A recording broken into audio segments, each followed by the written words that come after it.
Avant de conclure, un dernier épisode de la carrière de Robert Badinter mérite d'être rappelé au public.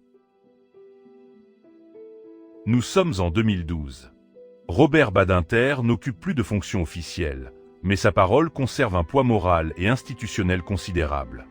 Ancien président du Conseil constitutionnel, il demeure une référence sur les questions relatives à la conformité de la loi. Le 29 janvier 2001, l'Assemblée nationale avait adopté une loi reconnaissant officiellement le génocide arménien. Petit à petit, l'idée d'en punir la contestation fit son chemin.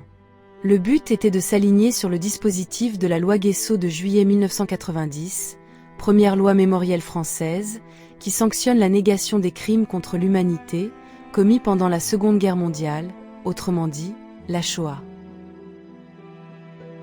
C'est dans cet esprit qu'un nouveau projet de loi fut présenté et adopté le 22 décembre 2011, sous le titre « Répression de la contestation de l'existence des génocides reconnus par la loi ».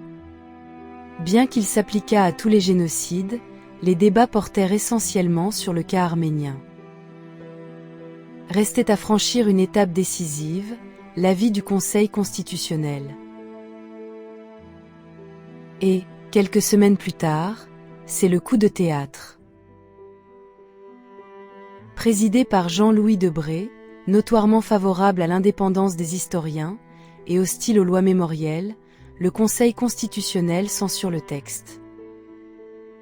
Cela revenait à entériner l'idée qu'un même acte, nier l'extermination d'un peuple, soit qualifié de crime ici, mais d'opinion là.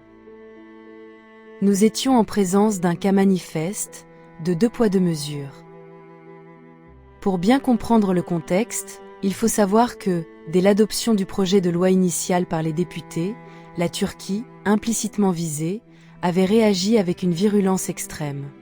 C'était une manière de leur faire comprendre que la ratification de la loi aurait un coût diplomatique élevé pour Paris, à un moment où Nicolas Sarkozy cherchait à consolider ses positions sur la scène internationale, notamment au Proche-Orient. Or, pour le Conseil constitutionnel, il était hors de question de revenir sur la loi Guessot, une loi très controversée, devenue quasiment taboue sous la pression du CRIF et des principales associations de lutte contre l'antisémitisme. Il fallait donc trouver un critère, quel qu'il soit, permettant de distinguer les deux génocides et de justifier un traitement juridique distinct.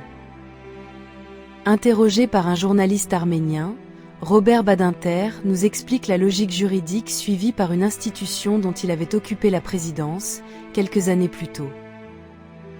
Donc il y a quelques jours de cela, le Conseil constitutionnel, le 28 février, a en quelque sorte invalidé la loi qui protégerait, donc pour ainsi dire, toute négation du génocide arménien. Donc l'opposition, en tant qu'ancien président du Conseil constitutionnel, entre autres, donc ancien garde des Sceaux, a toujours été constant. Donc j'aimerais que vous explicitiez un petit peu les tenants justement de cette position qui est la vôtre. Le Conseil constitutionnel a rendu une décision qui pour moi est à la fois fondée et était prévisible. J'étais convaincu dès le départ que le Conseil constitutionnel, s'il était saisi d'une telle loi, dirait non. Le Parlement n'a pas le pouvoir de faire des lois mémorielles. Ce n'est pas au Parlement de faire l'histoire. C'est aux historiens de le faire. A fortiori, le Parlement ne peut pas assortir de sanctions pénales la négation de faits historiques qu'il aurait proclamés alors qu'il n'a pas la compétence pour le faire. Monsieur Badinter, justement, vous parlez du fait que c'est par le procès de Nuremberg que finalement la loi Guessot peut perdurer. En quoi elle serait mieux que cette loi même? Donc il n'y aurait pas une sorte de discrimination pour la loi Guessot d'une part. Je suis content que vous me posiez cette question parce que là encore, il s'agit d'éclairer très précisément les situations juridiques. La loi Guessot, ce qu'elle interdit, c'est la remise en cause du jugement rendu par le tribunal de Nuremberg s'agissant du crime du génocide contre les Juifs et les Tziganes commis par les nazis pendant la Seconde Guerre mondiale. Pourquoi? Parce que là, vous avez eu une décision de justice internationale. La France, à cet instant, est liée par le respect qu'on doit à l'autorité de la chose jugée à Nuremberg. Donc, l'interdiction de remettre en cause le jugement de Nuremberg est une interdiction qui repose sur le respect dû à l'autorité de la chose jugée. Cet élément fut donc le procès de Nuremberg de 1946. Le motif invoqué par le Conseil constitutionnel était que le législateur ne pouvait ériger en vérité légale un fait historique qui n'avait pas été jugé par une juridiction compétente. Or, la loi Guessot de 1990 réprime la contestation des crimes contre l'humanité reconnus par un tribunal international, en l'occurrence celui de Nuremberg, tandis que le génocide arménien, lui, n'avait jamais été jugé par une cour internationale. En s'appuyant sur ce distinguo subtil, le Conseil constitutionnel s'était donc volontairement placé dans l'impossibilité d'appliquer la même sanction. Le public n'y prêta guère attention, mais les historiens, les vrais, n'étaient pas dupes. En avançant l'argument selon lequel, pour qu'un fait historique fût reconnu comme authentique, il faudrait qu'il ait été certifié par un tribunal, le Conseil constitutionnel se ridiculisait et par la même occasion se déshonorait. Quant à Robert Badinter, c'est à se demander s'il ne s'était pas payé la tête de son interlocuteur. On imagine bien que ce dernier, sans doute intimidé par un tel aplomb, n'osa pas demander ce qu'il serait advenu du capitaine Dreyfus avec ce genre de raisonnement.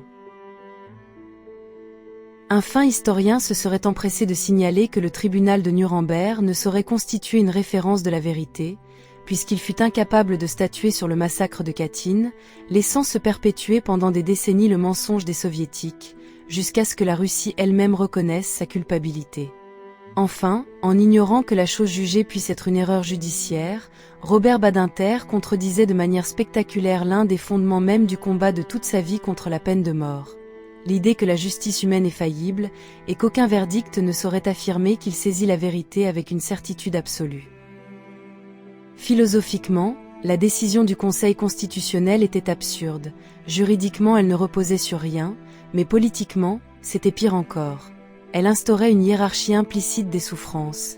Certains peuples auraient droit à une mémoire protégée, d'autres non. La vérité, c'est que la loi Guessot a été sanctuarisée au nom de la mémoire du génocide juif, tandis que la loi Boyer, portant sur les autres génocides, fut invalidée au nom de la réelle politique. Le droit, dès lors, n'a pas été appliqué selon les mêmes principes. Il s'est adapté aux sensibilités communautaires et aux rapports de force diplomatiques.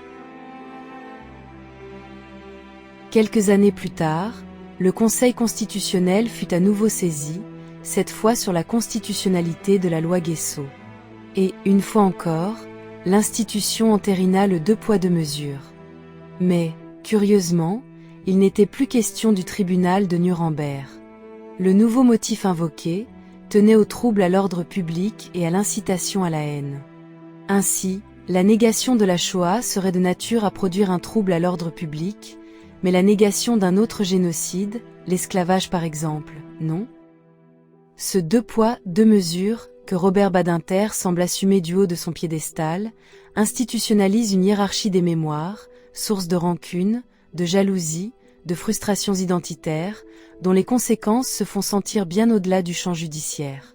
Il y a même fort à penser que l'antisémitisme, qui n'a cessé de se développer en France au cours de ce siècle, doit beaucoup à cet usage asymétrique et assumé de la mémoire, par le tout nouveau pensionnaire du Panthéon. Au terme de ce réquisitoire contre Robert Badinter, sans concession je vous l'accorde, le visiteur du Panthéon, étranger aux luttes politiques françaises, devrait s'étonner des honneurs réservés à cet avocat, hautain et roué. Rappelons qu'il fut le premier responsable de l'amnistie des terroristes d'action directe. Il fut, certes, l'artisan central de l'abolition de la peine de mort.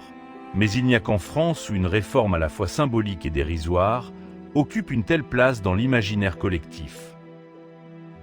Quant à ses prises de position sur la loi Guessot, elles invitent à s'interroger sur la cohérence et même l'intégrité intellectuelle de sa pensée. Alors, pourquoi le Panthéon? La réponse tient en une phrase courte. Parce qu'il était un homme de gauche. Gauche, mais j'ai toujours été à gauche. Là, c'est très simple. On fait un choix quand? Un choix de conviction. Je disais tout à l'heure, l'essentiel, c'est l'enfance et l'adolescence. Moi, ça ne se discutait même pas au lendemain de la guerre. Vichy, qu'est-ce que c'est? C'était l'expression de la droite triomphante dans ce qu'elle avait de pire.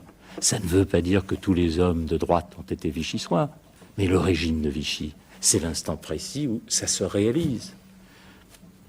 Au lendemain de la libération, j'étais à gauche. Mes convictions ont été celles-là. Pourquoi est-ce que j'en aurais changé?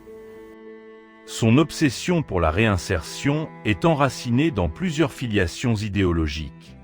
Beccaria, Rousseau et un nietzschéisme vulgarisé forment le socle de cette doctrine. Dans un monde sans Dieu ni faute morale, le crime n'est plus qu'un accident social à corriger. La justice cesse alors de sanctionner le mal, pour à la place, corriger des déterminismes. De manière plus terre-à-terre, la philosophie de Robert Badinter est aussi celle d'une gauche revancharde, en opposition systématique à la droite, aux lois, à l'ordre, aux punitions. Dans ce gloubi-boulga philosophique, la clémence devient une vertu politique, la répression, un signe de réactionnariat. Le criminel n'est plus un danger, mais une victime du système, et la société, coupable de ses propres manquements, doit le réparer. Ici se manifeste une variante de l'hubris prométhéen. Le juge se prend pour un apprenti sorcier, prétendant resocialiser son détenu comme on anime une argile inerte. Punir est archaïque, neutraliser est secondaire, réparer est sacré. Mais cette obsession de la réinsertion porte une contradiction majeure. À force d'expliquer le crime, elle dissout la responsabilité individuelle, l'acte conscient et la liberté de choix.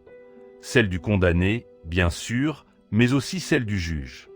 On relâche le prisonnier et l'on se lave les mains. L'unanimité apparente autour de l'abolition de la peine capitale ne dit rien de sa valeur morale. Qu'une époque cesse de débattre ne signifie pas qu'elle a trouvé la vérité, mais qu'elle a trouvé un confort. De la même manière, le consensus affiché des élites, autour de la personne de Robert Badinter, relève moins d'une conviction réfléchie que d'un conformisme moral. C'est à ce titre, et à ce titre seul, que Robert Badinter doit sa place dans un lieu au nom ronflant qui, bien étrangement, n'abrite aucune figure authentique de la droite conservatrice, ni aucune personnalité de conviction catholique affirmée. Le Panthéon demeure avant tout un haut lieu de la morale républicaine dominante, historiquement marqué par l'influence de la franc-maçonnerie, où prolifèrent, en dehors d'une poignée de savants, les noms de serviteurs zélés mais secondaires de l'idéologie du temps.